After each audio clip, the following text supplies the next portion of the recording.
Tiap minggu PBNU kedatangan para ulama dari seluruh dunia, Pak. Mereka bertanya, kok bisa di negara yang katanya mayoritas jumlah penduduk muslim terbesar di dunia, Pak. Dia menyampaikan, kok bisa di Indonesia ada Candi Borobudur tidak dimusnahkan, bahkan dikelilingi adzan, Pak, setiap subuh itu, Pak. Tidak dihancurkan, bahkan kalau kita ke luar negeri ditanya apa sih wisata Indonesia, orang muslim kita menyampaikan kita punya, we have Borobudur Temple, the biggest temple in the world. Makanya kemarin ketika Raja Salman datang mau berlibur ke Bali, saya senang, Pak. Mestinya kan Salman datang ke Indonesia kan datang ke pesantren, ke Jombang, ke Tebu Ireng, iya kan, ke Tambak Beras, ke Denanyar, ke Aceh. Dia melihat, oh ini negara Islam, harusnya kan datang ke sana. Tapi datangnya ke Bali kan, Pak. Para ulama tokoh-tokoh muslim dunia bertanya kepada NU, apa resepnya? Kami menyampaikan bahwa ini yang disebut sebagai ukhuwah basyariah ataupun ukhuwah insaniyah, yaitu persaudaraan kemanusiaan. Jadi kita mengajarkan kepada para santri, kalau di jalan kita melihat ada ibu-ibu ditabrak motor, kemudian terjatuh terluka, kita jangan tanya, Bu, ibu agamanya Islam atau Kristen? Saya Islam, NU atau Muhammadiyah?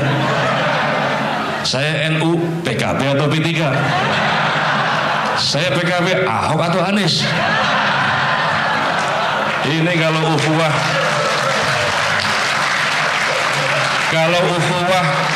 didasarkan atas kesamaan agama, kesamaan asal usul, kesamaan partai politik, tidak akan lahir, Pak, yang namanya ukhuwah.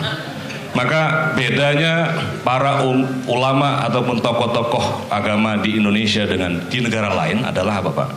Pada dua hal. Yang pertama, para ulama kita di Indonesia ini punya peran yang disebut sebagai peran yatafaqahu fiddin atau peran pengembangan keagamaan.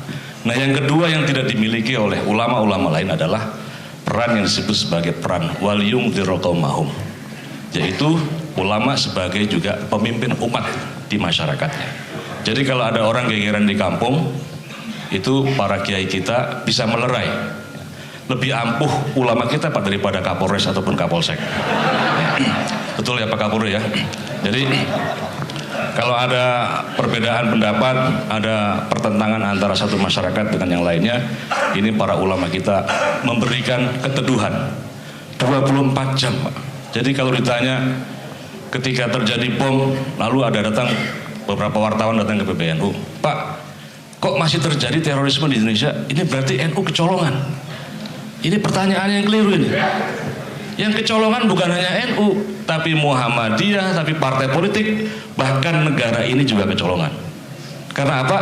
Karena tugas kita untuk memberantas terorisme, anarkisme itu bukan semata-mata tugas NU Muhammadiyah, tetapi tugas kita semua. Ya. Maka terus terang saya agak miris ketika membaca data dari Pew Research Center yang menyebutkan bahwa 4% dari penduduk Indonesia itu setuju dengan gerakan ISIS. 4% itu jumlahnya 10 juta, Pak. Terlalu banyak. Kalau kita sebut kenapa ini bisa terjadi, kita sering menyampaikan kepada Pak Kapolri, kepada Presiden Jokowi juga, Pak Presiden, Pak Kapolri, tolong ormas-ormas yang anti dengan Pancasila, anti terhadap Undang-Undang Dasar 45 segera dibubarkan.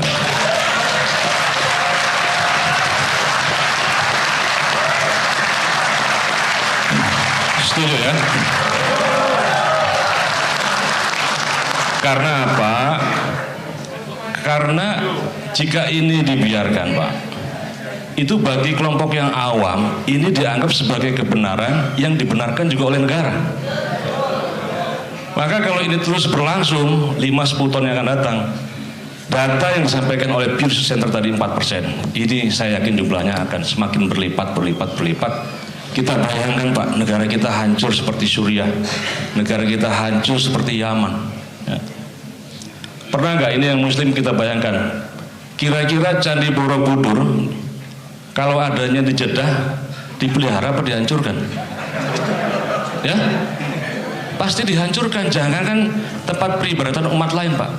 Sejarah peradaban Islam dunia yang luar biasa luhur, rumah Siti Khadijah sekarang menjadi kamar mandi kakus. rumah kelahiran Nabi Muhammad SAW itu sekarang jadi perpustakaan, dan nunggu NU Muhammadiyah ini ngelindur gitu, pasti akan dihancurkan juga itu Pak. Ya, nunggu NU lengah ini pasti akan dihancurkan. Jadi jangankan apa yang disebut sebagai khazanah dari peradaban manusia, ini peradaban Islamnya saja di sana itu sudah punah. Yang ada kita lihat di Turki Pak, di Turki makamnya sahabat Sultan Ayub Al-Ansori dijadikan masjid, di situ ada makamnya. Di Topkapi Palace kita bisa melihat rambut dari Nabi Muhammad, giginya, surat-suratnya, pedangnya, jubahnya, burdahnya, dan seterusnya. Tapi di Saudi Arabia sudah hilang semuanya. Maka untuk itu Bapak Ibu sekalian, bersyukurlah, berbanggalah kita menjadi bangsa Indonesia, ya. Karena apa? Karena disinilah ternyata surga yang sesungguhnya ada. Saya akan mengakhiri karena mungkin banyak narasumber yang lain. Ini cerita dari Gus Dur, ya. Jadi betapa perbedaan itu ternyata indah dan diselesaikan secara jenaka. Ini cerita ketika seorang kiai bertemu seorang pendeta, perjalanan malam dari Jakarta ke Surabaya. Duduknya bareng satu kursi. Ketika hendak berangkat, Pak Kiai membaca doa, Bismillahirrahmanirrahim. Kata pendeta, Kiai, ini bukan bismillah tapi ini bismalam, katanya. Oh iya, saya bismalam, saya lupa. Lalu tiba-tiba di pertengahan jalan Pak, hujan besar, ada beledek. Pak pendeta menyampaikan, haleluya, haleluya. Kata Pak Kiai, bukan haleluya Pak, ini halilintar. Demikian, semoga bermanfaat. Terima kasih. Assalamualaikum warahmatullahi wabarakatuh.